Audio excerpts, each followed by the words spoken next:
Selamat sore semuanya.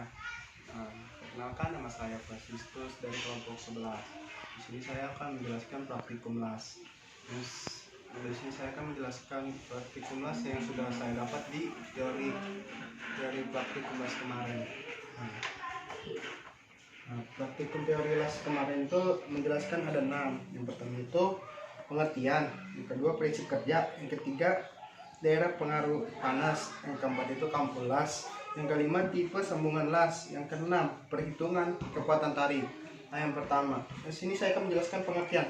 Pengertian las SMAW itu suatu proses penyambungan dua logam atau lebih, suatu sambungan yang tetap dengan menggunakan sumber panas listrik dan bahan pengisi berupa elektroda terbungkus.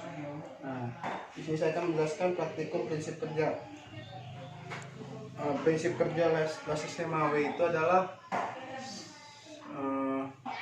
elektroda dan bahan penjepit itu digabungkan, lalu didekatkan benda kerja atau plat, maka terjadi panas listrik yang membuat antara benda kerja dengan ujung elektroda terbungkus tersebut mencair bersamaan.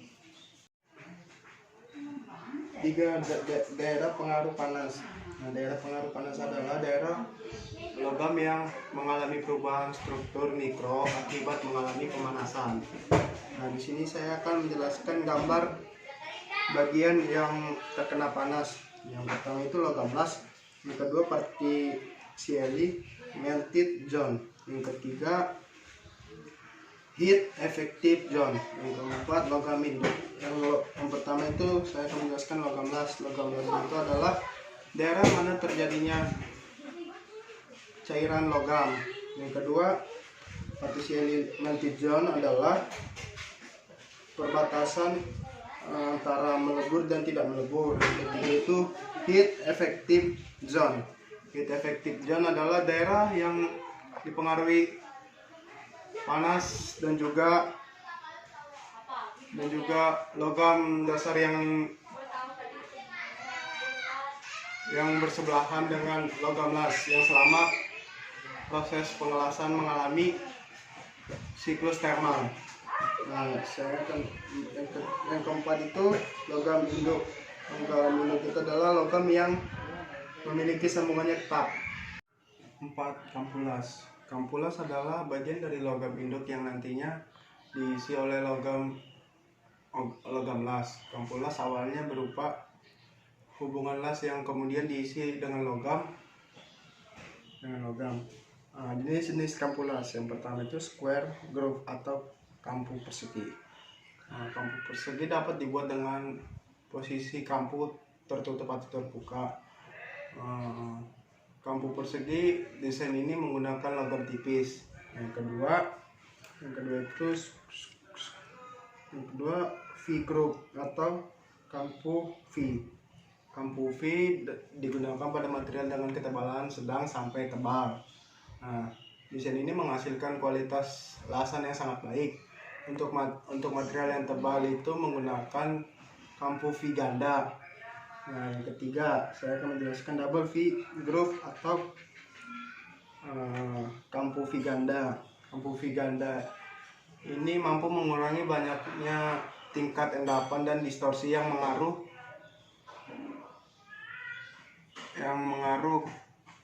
terjadi pada material. Pada umumnya kampu V ganda pengelasan dilakukan bergantian antara sisinya untuk menghindari distorsi. Keempat itu bevel groove. Bevel groove atau kampu tirus. Kampu tirus penirusan dilakukan hanya pada satu bagian saja, sedangkan pada bagian lain yang akan dilas dibiarkan dalam bentuknya. Yang kelima yaitu kampu U dan J, digunakan pada material yang lebih tebal. Kampu U dan J menggunakan sudut. Kampu yang lebih kecil dan tetap menjaga fungsi yang memadai. 5. Sambungan las. Sambungan las adalah suatu yang terhubung antara satu dengan yang lainnya yang bertujuan untuk menggabungkan satu komponen dengan komponen yang lainnya agar memiliki fungsi tertentu. Nah, di sini saya akan menjelaskan macam-macam sambungan las. Yang pertama, sambungan tetap, dan yang kedua, sambungan tidak tetap. Sambungan tetap merupakan sambungan yang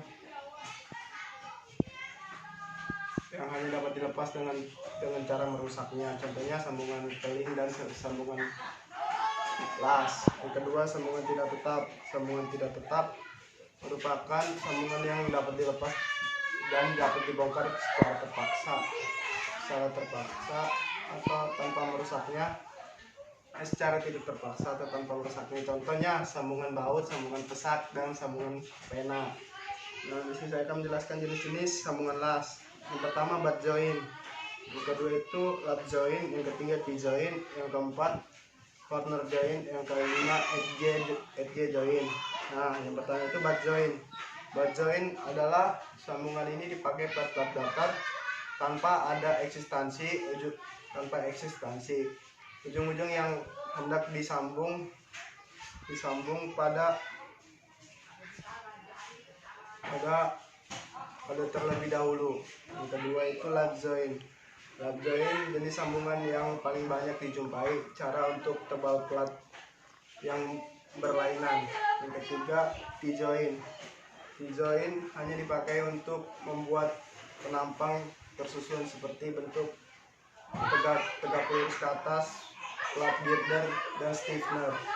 Yang keempat, corner joint. Corner joint dipakai untuk penampang tersusun, bentuk kotak yang digunakan untuk satu balok. Yang kelima, edge joint, bukan jenis struktural. 6. Perhitungan kekuatan tarik. Nah, perhitungan kekuatan tarik memiliki rumusnya itu Vmax dikali A kali F atau L dikali tegangan. Nah, ini luas penampang, F ini daya, L ini panjang spesimen, yang ini tegangan. Nah, A turunannya itu A sama dengan TL dikali L.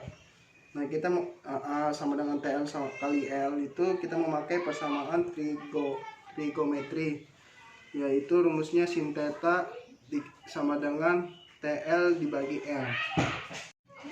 Kurang dan lebihnya mohon maaf. Praktikum las SMAW yang saya sampaikan. Sekian dan terima kasih dari saya.